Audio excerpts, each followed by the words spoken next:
Parking બાબતે થયેલી જૂથ અથડામણ બાદ ફરી ભેગા થયા ટોળા। દરગાહ રોડ વિસ્તારમાં થયેલી માથાકૂટ વિવાદનું ઘર બની રવિવારે ફરી ટોળા ભેગા થતા પોલીસે તેઓને વિખેર્યા હતા।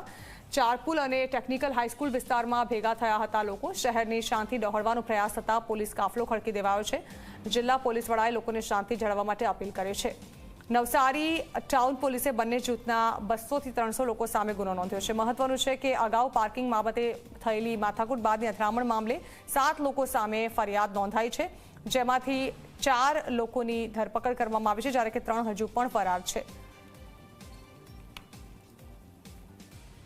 મને તમામ લોકોથી આપના માધ્યમ જોડે એક અપીલ કરવાની છે કે કોઈપણ જાતના રૂમર્સની અંદર કે કોઈપણ જાતના મેસેજીસ વાયરલ જો થાય છે તેની ભરોસામાં આવતા નથી। જો વાસ્તવિકતા છે તેને વેરીફાઈ કરાવીને જ પછી જ પોતાનું ઓપિનિયન બનાવવાનું છે।